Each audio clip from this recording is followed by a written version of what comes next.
আলাম নাজআল লাহু আইনাইন ওয়া লিসানাও ওয়া শাফাতাইন। এর কুষ্টিয়ার খাজানাপুরের মুসলমান, দিলের কানটা লাগায় খাড়া করে শুনবেন। পর্দার আড়ালের আম্মা জান, ভালো করে শুনে নেন। যেই জবান দ্বারা আমি আপনি কথা বলতেছি, পৃথিবীর জমিনের ভিতরে এমন বান্দা আছে, আল্লাহ পাক রব্বুল আলামিন বলেন, গোলাম আলাম নাজআল লাহু আইনাইন ওয়া লিসানাও ওয়া শাফাতাইন। আল্লাহ পাক রব্বুল আলামিন বলেন, গোলাম আমি আল্লাহ তাআলা কি তোমাকে দুইটা চক্ষু দেই নাই, একটা জিহ্বা কি দেই নাই, দুইটা ঠোঁট কি দেই নাই? পৃথিবীর জমিনের মধ্যে তাকায় দেখো। আলহামদুলিল্লাহ আলহামদুলিল্লাহিল্লাযী খালাকাল ইনসান ওয়া কাদাত আলাইহি হিনুম মিনাদ দাহরি লাম ইয়াকুন শাইআম মাযকুরা ওয়া নাশহাদু আল্লা ইলাহা ইল্লাল্লাহ ওয়াহদাহু লা শারীকা লাহু ওয়া নাশহাদু আন্না সাইয়্যিদানা ওয়া সানাদানা ওয়া হাবিবা রাব্বিনা ওয়া তাবিবানা ওয়া তাবিবা কুলুবিনা ওয়া মাওলানা মুহাম্মাদান আবদুহু ওয়া রাসূলুহু আল্লাযী উরসিলা ইলাল খালকি বাশীরাও ওয়া নাযীরা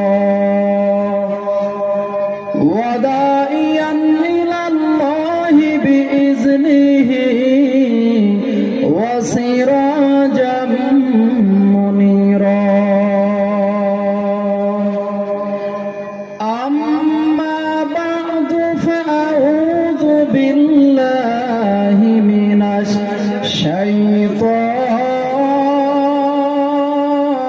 শাইতানির রাজীম।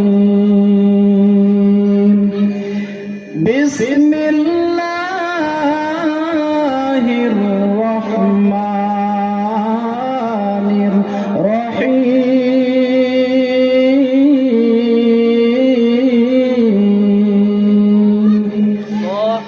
ইন্নাকা লা তাহদি মান আহবাবতা ওয়ালাকিন্নাল্লাহা ইয়াহদি মান ইয়াশা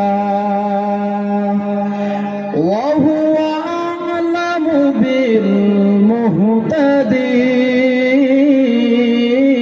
মুহতাদিন।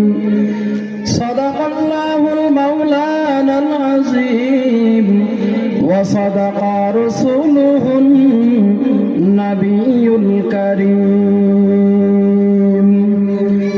দিবানিশি তোমায় ভেবে হয়েছে ব্যাকুল, তুমি আমার প্রিয় নবী মুহাম্মদ রাসূল, তুমি আমার প্রিয় নবী মুহাম্মদ রাসূল।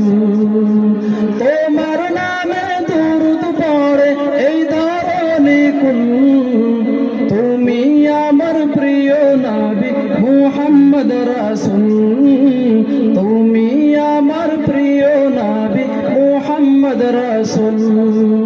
দুরারবে এসেছিলে ওগো তুমি মরুর রবি, তোমার নামে কবিতা লিখে যায় কত কবি। তোমায় পেতে মন যে আমার,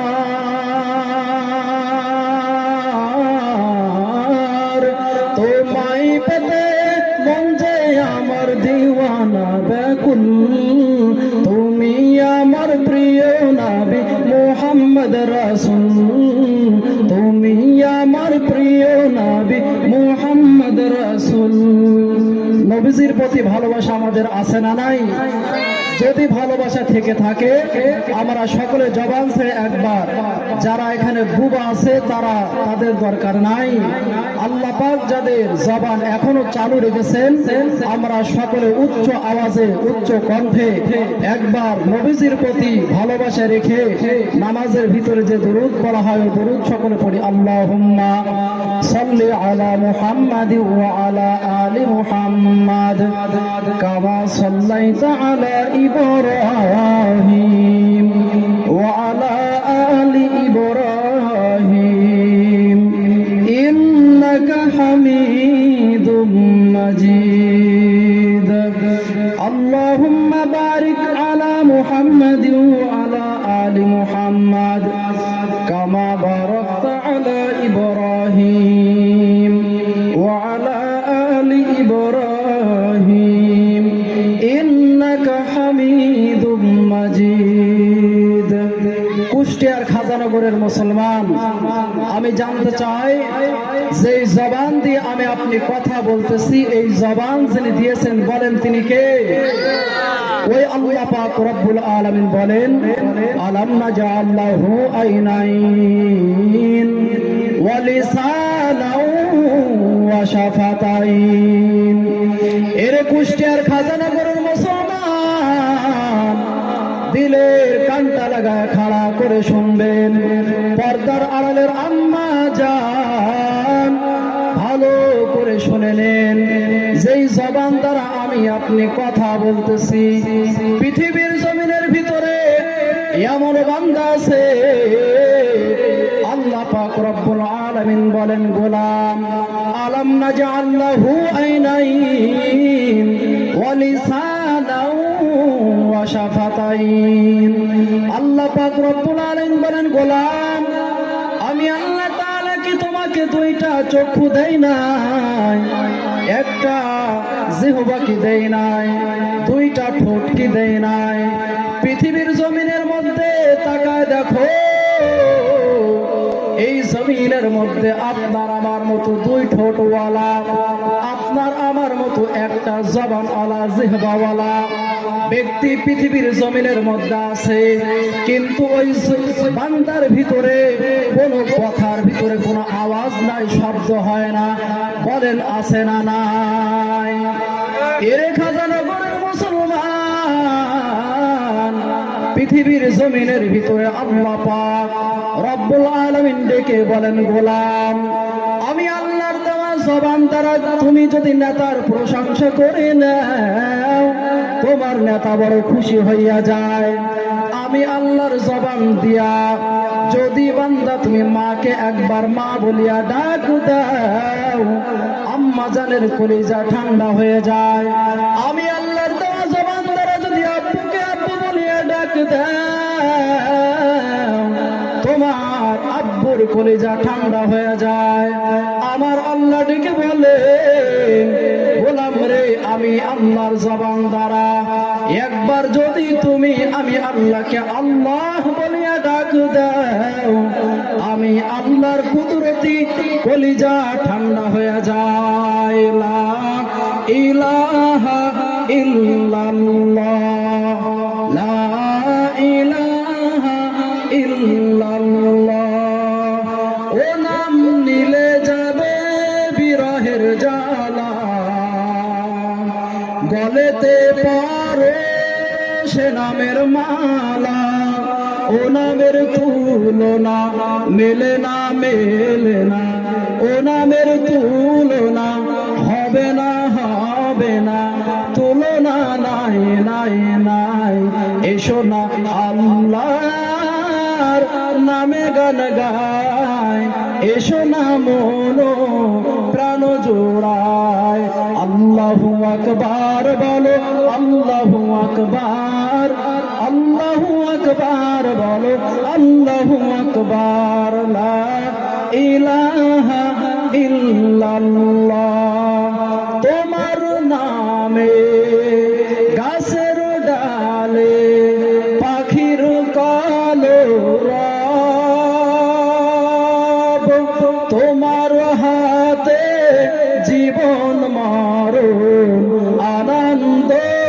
তো সব, সবার মনে প্রশান্তি দাও, সবার মনে প্রশান্তি দাও, দুঃখ করে দূর তোমার নামে গান গাহিলে কণ্ঠে আসে সুর।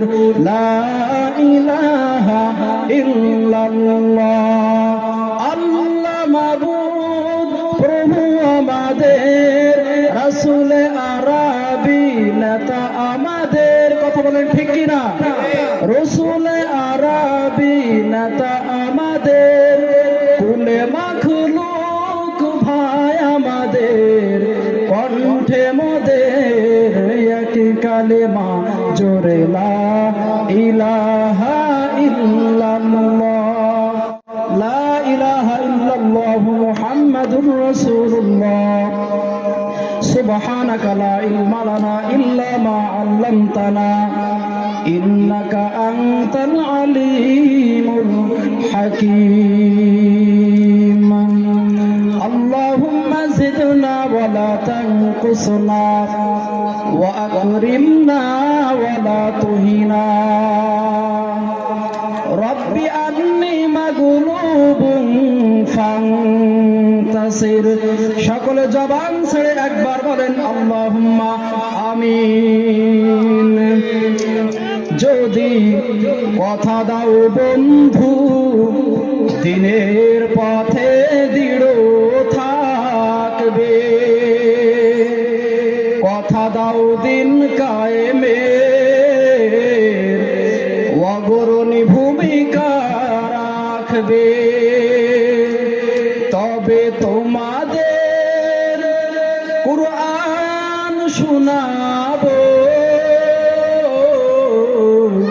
যে কোরআনে হৃদয়টা জাগবে। লিল্লাহে তাকবীর। আমার গানে যদি সবার মনে ঈমানি দীপ্তি ছড়ায়, আমার সুরে যদি সবার প্রাণে জিহাদি চেতনা যোগায়, তাহলে আমার এই কণ্ঠ আন্দোলনের কাজে লাগবে। যদি কথা দাও বন্ধু দিনের পথে দৃঢ় থাকবে, কথা দাও দিন কায়েমের অগ্রণী ভূমিকা রাখবে, তবে তোমাদের কুরআন শোনাবো, যে কোরআনের হৃদয়টা জাগবে। আলহামদুলিল্লাহ, আল্লাহ তাবারক ওয়া তাআলা দরবারে লাখো কোটি শুকরিয়া যে আল্লাহ পাক আন-নুসরা ফাউন্ডেশনের উদ্যোগে মাহফিলে আপনার আমার আসার বসার তৌফিক দান করলেন। সকলে একবার কালিমাতুশ শুকর উচ্চ কণ্ঠে বলি আলহামদুলিল্লাহ। লক্ষ কোটি দরুদ সালাম পরিচিত হোক বিশ্ব মানবতার কান্ডারি সাইয়্যিদুল মুরসালিন রাহমাতুল লিল আলামিন শাফিউল মুসলিমিন খাতামুন নবিয়্যিন মুহাম্মদুর রাসূলুল্লাহ। সকলে আমরা জবান ছেড়ে একবার বলি সাল্লাল্লাহু আলাইহি ওয়াসাল্লাম। দেখেন এই মজলিস অত্যন্ত বরকতের মজলিস। এই মজলিস আগামীকাল আর কেউ পাবেন না। এই জন্য আমরা যারা বাড়িতে আছি, ঘরে আছি, বসে আছি, দোকানপাটে আছি, আমরা অতি দ্রুত মাহফিলে চলে আসি। মাহফিলে বসলে ফায়দা কি হবে? অন্তত পক্ষে এখানে সুবহানাল্লাহর আওয়াজ দেওয়া হবে, আলহামদুলিল্লাহর আওয়াজ দেওয়া হবে। এই আওয়াজ দ্বারা বান্দার লাভ কি হবে? নবীজি বলেন, ক্বালা রাসূলুল্লাহ সাল্লাল্লাহু আলাইহি ওয়াসাল্লাম, মান ক্বালা সুবহানাল্লাহি ওয়াল হামদুলিল্লাহ তামলাআনে তামলাউ মা বাইনাস সামাই ওয়াল আরদ। এক হাজারনগরের মুসলমান ভালো করে শোনো, মায়ার নবী রাহমাতুল লিল আলামিন বলেন, কোন ব্যক্তি যদি একবার সুবহানাল্লাহর আওয়াজ দেয়, একবার আলহামদুলিল্লাহর আওয়াজ দেয়, মায়ার নবী বলেন, আসমান জমিনের ভিতরে যত খালি জায়গা আছে সমস্ত খালি জায়গাটাকে আমার আল্লাহ নেক দ্বারা পূর্ণ করিয়া বান্দার আমল নামায় লিখিয়া দিবেন। জোরে বলেন সুবহানাল্লাহ। আতিনা ফি দারে দুনিয়া না হাসাদ, আতিনা ফি দারে উকবানা হাসান, ইয়া গিয়াসাল মুস্তাগীসিন আহদিনা লফতিখারা বিল উলুমে ওয়াল গিনা, हर गोरी देने के तू तैयार है, जो न मांगे उससे तू बेजार है। তো ময়দান এমন একটা সুন্দর ময়দান পরিবেশ, যেই পরিবেশে বসে আল্লাহ বান্দার জীবনের সমস্ত সগীরা গুনাহ আল্লাহ মাফ করিয়া দেন। জোরে বলেন সুবহানাল্লাহ। সম্মানিত মুসল্লিন ইকরাম, এলাকাবাসী, আমি যে আয়াত পড়েছিলাম এই আয়াতের সারাংশ হলো, দুনিয়াতে কোন নবী, কোন আউলিয়া একরাম, কোন পীর সাহেব মানুষকে হেদায়েত দিতে পারেন না। একমাত্র হেদায়েত যিনি দিবেন বলেন তো তার নাম কি? তার নাম হলো আল্লাহ। কথা বলেন ঠিক কিনা? ওই আল্লাহ নিজেই বলেন, ইন্নাকা লা তাহদি মান আহবাবতা ওয়ালাকিন্নাল্লাহা ইয়াহদি মান ইয়াশা ওয়া হুয়া আ'লামু বিল মুহতাদিন। জোরে বলেন আল্লাহু আকবার। হি কালামে জিন্দা কুরআনে হাকিম, হিকমতে উলায় জালাস্তু কাদিম, জামিউল ইলমি ফিল কুরআনে হাকিম, তাকাসারাত আনহু ওয়া ফাহামুর রিজালি বখা কুরআন কালামুল্লাহ শুনু কদিমাস্তি কদিমাস্তি মইনো। হেদায়েতের মালিক একমাত্র আল্লাহ। দুনিয়াতে যদি পয়গম্বর গণের হাতে আল্লাহ হেদায়েতের চাবি দিতেন, পয়গম্বর ইব্রাহিম আলাইহিস সালাম তার পিতা আজরকে হেদায়েত করতে পারতেন, জান্নাতের মেহমান বানাইতে পারতেন। কথা বলেন ঠিক কিনা? দুনিয়াতে আল্লাহ নবীদের হাতে যদি হেদায়েতের চাবি দিতেন, আপনার আমার মায়ার নবী পয়গম্বর মুহাম্মদ রাসূলুল্লাহ সাল্লাল্লাহু আলাইহি ওয়াসাল্লাম তিনি তার চাচা আবু জেহেলকে হেদায়েতের কথা বলেছিলেন, কিন্তু আল্লাহ তাকে হেদায়েত দেন নাই। যার কারণে আল্লাহ পাক কোরআনে স্পষ্ট বললেন, নবী আপনি যাকে ভালোবাসেন তাকে হেদায়েত দিতে পারবেন না, আমি আল্লাহ যাকে মহব্বত করব তাকে ভালোবেসে হেদায়েত দান করব। জোরে বলেন সুবহানাল্লাহ। হেদায়েতের চাবি যদি নবীদের হাতে থাকতেন, পয়গম্বর নূহ আলাইহিস সালাম তার সন্তান কেনানকে হেদায়েত দিতে পারতেন, জান্নাতের মেহমান বানাইতে পারতেন। ও খাজানগরের মুসলমান, আপনারা এখনো যারা বাড়িতে বসে আছেন, যারা আপনারা দোকানপাটে বসে আছেন, আপনারা এই মজলিসে চলে আসেন। আগামীকাল দুনিয়ার দোকান থাকবে, বাড়ি থাকবে, বিল্ডিং থাকবে, সব থাকবে, কিন্তু এই মাহফিলের মজলিস আর কালকে থাকবে না। এই জন্য আমরা দ্রুত মাহফিলের ময়দানে চলে আসি। সম্মানিত এলাকাবাসী, আল্লাহ পাক হেদায়েতের মালিক। নবী আমার দোয়া করেছিলেন, আল্লাহ আপনি পৃথিবীতে দুই ওমরের ভিতরে যে কোনো এক ওমরকে আপনি ইসলামের জন্য কবুল করেন। এক ওমর ছিলেন এক ওমর ছিলেন হিশামের পুত্র আবু জেহেল, তাফসীরের ভিতরে আছে। আর এক ওমরের কথা খাত্তাবের সন্তান ওমর। আল্লাহ পাক আবু জেহেলকে ইসলামের জন্য কবুল করেন নাই, ওমরকে, খাত্তাবের বেটা ওমরকে আল্লাহ ইসলামের জন্য কবুল আর মঞ্জুর করে নিয়েছিলেন। সুবহানাল্লাহ। মুসলমান ইমানদার, মক্কার জমিনে দারুন নাদওয়ায় মিটিং সভা চালু হয়ে গেল। আবু জেহেল মিটিং এর ভিতরে আলোচনা করতেছেন, কে পারবা মুহাম্মদের কাল্লা আমাদের সামনে এনে দিতে। পুরস্কার হিসাবে আমরা দিব 100 লাল উট। জোরে বলেন নাউজুবিল্লাহ। তাফসীরের ভিতরে আছে পয়গম্বর আপনার আমার মায়ার নবী রাহমাতুল লিল আলামিনের মাথা কাটার জন্য এই খাত্তাবের বেটা হযরত ওমর বাড়ি থেকে রওনা দিয়েছেন।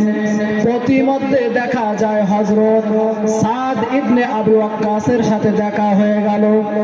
এক পর্যায়ে সাদ ইবনে আবু ওয়াক্কাস ডেকে বলে, ভাই গো আপনি কোথায় যান? হযরত ওমর ডেকে বলেন, আমি যাই মুহাম্মদের সন্তান মুহাম্মদ আব্দুল্লাহর সন্তান মুহাম্মদের মাথা নেওয়ার জন্য। আবু ওয়াক্কাস ডাকতে বলে, তুমি আগে নিজের ঘর সামলাও, তোমার ঘরের ভিতরেই তো দুশমন হয়ে গেল। তোমার বোন আর ভগ্নী প্রতি ইসলামের তরে কালেমা পড়েছে, মুসলমান হয়ে গিয়েছে। ওমর বলে, তাহলে একটু দাঁড়াও, আমি প্রথমে আমার বোনের দরবারে যাব, এরপরে মুহাম্মদের মাথা নেওয়ার জন্য যাব। এর হাজারো গরের মুসলমান ভালো করে শোনো, আল্লাহ পাক ওমরকে ইসলামের জন্য কবুল। ওদিকে মায়ার নবী আমার দোয়া করে, আল্লাহ আপনি আমার চাচাকে ইসলামের জন্য কবুল করেন, না হয়তো খাত্তাবের সন্তান ওমরকে কবুল করে নেন। আল্লাহ পাক রব্বুল আলামিন কবুল করেছে খাত্তাবের সন্তান হযরত ওমরকে। এর নবীর উম্মতের দল, আমার আপনার নবী তো সাজানো গোছানো ওয়ালা নবী। হযরত ওমর ইসলাম গ্রহণের আগে তার চুল ছিল উস্কো খুস্কো, চেহারাটা ছিল যাই চুল উস্কো খুস্কো থাকার পরে আমার আল্লাহ সুন্দর করে সাজায়া ওমর তো নবীর মাথা নেওয়ার জন্য গেছেন। এর নবীর উম্মতের দল হযরত ওমর তিনি রওনা দিলেন বোনের দরজার সামনে। বোন কোরআনে কারিমের তেলাওয়াত শ্রবণ করতেছেন। বোন কোরআন তেলাওয়াত করে, তাহা মা আনজালনা আলাইকাল কুরআনা লিতাশকা। হযরত ওমর ডেকে বলে, বোন তোমরা কি পড়তেছো? বলে, ভাই গো আমরা নবীর হাতে কালেমা পড়েছে, মুসলমান হয়েছে। ওমর বলে, না না, তাড়াতাড়ি ইসলাম ধর্ম ছেড়ে দে, কালেমা পড়বা না, মুসলমান হয়েও না, ইসলাম ধর্ম ছাড়িয়ে দাও। হযরত ওমর এই কথা বলার পরে এরপরে হযরত ওমর তার বোন বলে, ভাই গো পৃথিবীর জমিনের মধ্যে কোন অসুস্থ রোগী যদি একটা ট্যাবলেট সেবন করে, ওই অসুস্থ ব্যক্তির শরীরের ভিতর থেকে ওই ট্যাবলেটটা আর বের করা যেমন সম্ভব না। আমি মুহাম্মদের হাতে কালেমা পড়ে মুসলমান হয়েছি, আমি ইসলাম ছেড়ে দিতে পারবো না। এর খাজানাগরের মুসলমান যুবক ভাই পর্দার অন্তরের মাগো ভালো করে শোনো। একবার যে ওমরের বোনের শরীরের ওপরে ওমর আঘাত করছেন তরবারি দ্বারা, হযরত ওমর যখন তরবারি দ্বারা আঘাত করতেছেন এমন সময় ওমরের বোন ফুফায়া কাঁদে আর ডেকে বলে, ভাই গো এখানে আমার মা নাই, আমার বাবা নাই, যদি থাকতো তুমি আমাকে আঘাত করতে পারতা না। হযরত ওমর এক পর্যায়ে নরম হয়ে যায়। ওমর ডেকে বলে, বোন তোমরা কি পড়তেছিলে? এত মধুর, এত আওয়াজ, এত সুন্দর শোনা যায়। ওমরের বোন বলে, কোরআন পড়তেছি। হযরত ওমরের বোন এই কথা বলার পর ওমর বলে, আমি আর নবীর মাথা আনার জন্য যাব না।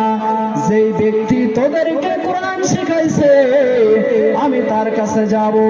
এক পর্যায়ে ওমরের বোন বলে, ভাই আপনি নাপাক, আপনি সুন্দর করে গোসল করে নেন।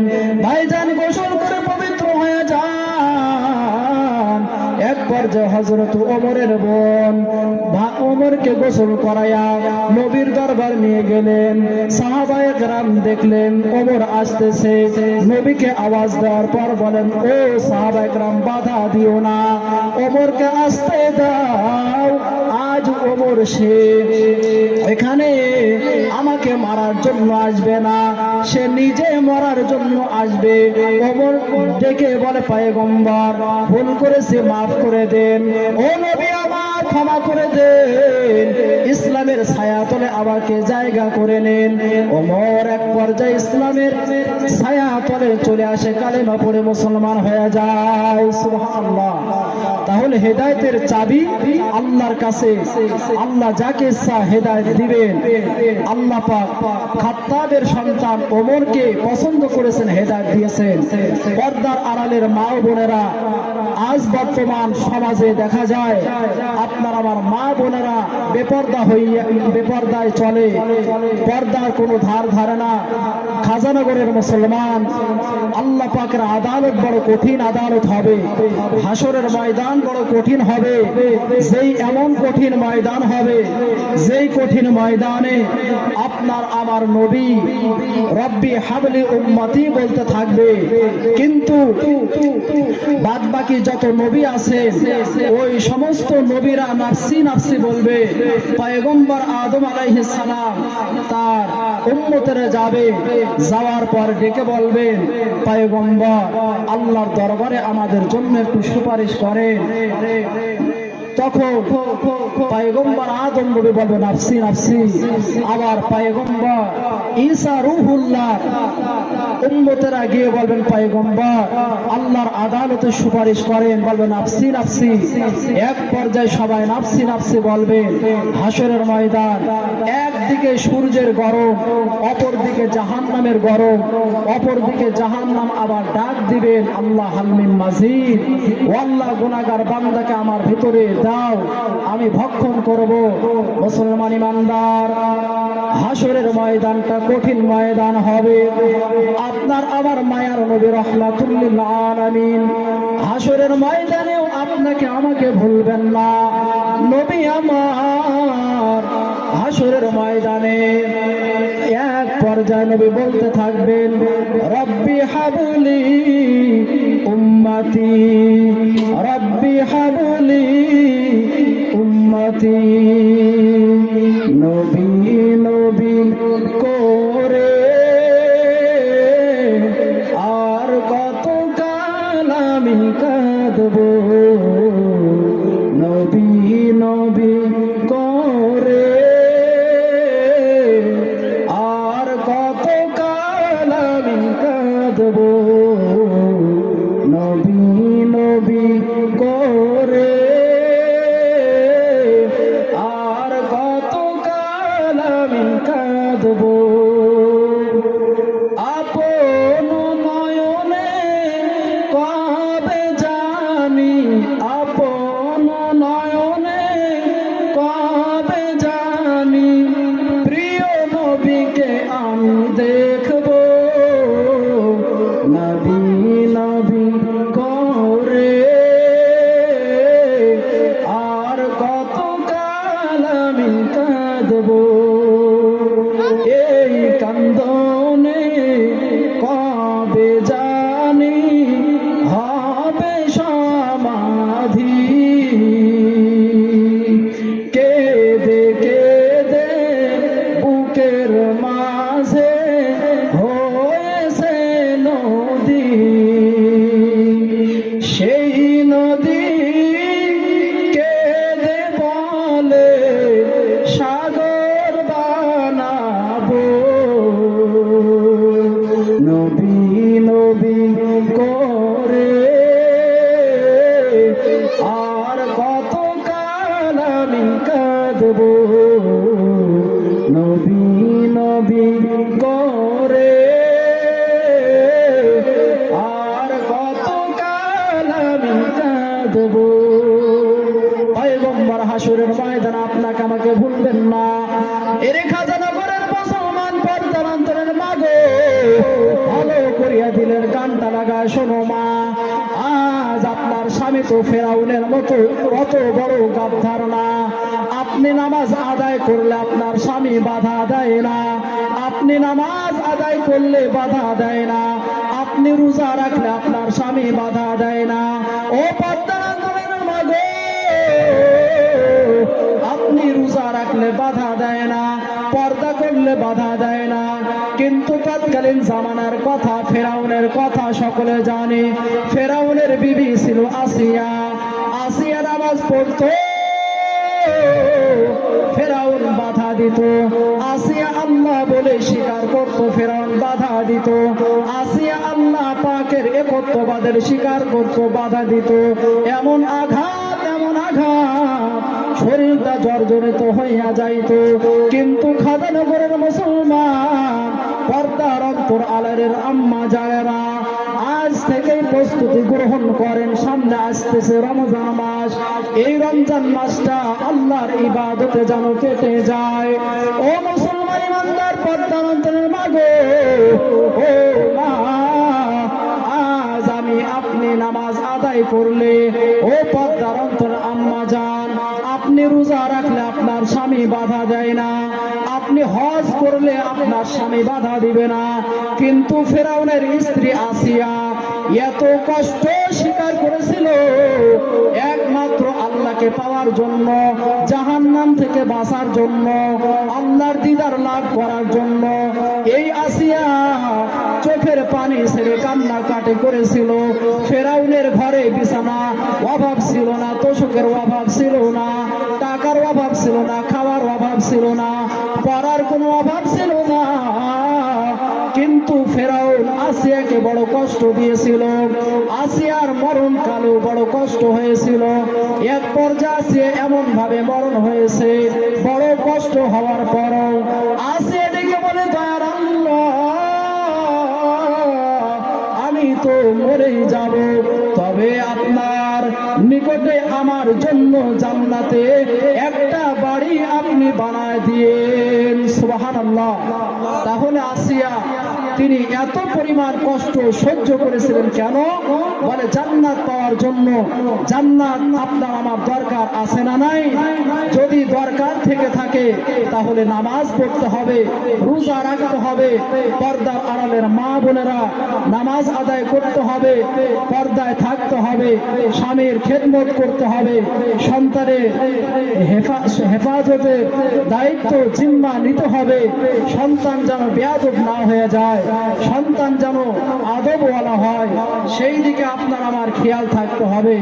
এই জন্য আমরা নিজেদের খেয়াল রাখবো, আমরা জাহান্নামের আগুন থেকে কিভাবে বাঁচতে পারি সেই ফিকির আমরা করব। জান্নাত অত্যন্ত সুন্দর ঘর, সুখের ঘর, কথা বলেন ঠিক কিনা? জান্নাত চির সুখের ঘর, জান্নাত চির সুখের ঘর, যদি জানতে ওগো তুমি মায়া ঘেরা রঙিন পৃথিবী, নাই তো সুখের খনি, নাই তো সুখের খনি। জান্নাত না পাওয়ার সহজ পথ সে তো, জান্নাত না পাওয়ার সহজ পথ সে তো সুখের ঠিকানা। কথা বলেন ঠিক কিনা? জান্নাত অত্যন্ত সুখের ঘর, বড় দামি ঘর। যদি আমরা জান্নাতে যাওয়ার জন্য প্রস্তুতি নিতে পারি, খাজানগরের মুসলমান, সামনে আসতেছে রমজান মাস, এই মাসটা আমরা এখন থেকেই প্রস্তুতি গ্রহণ করব।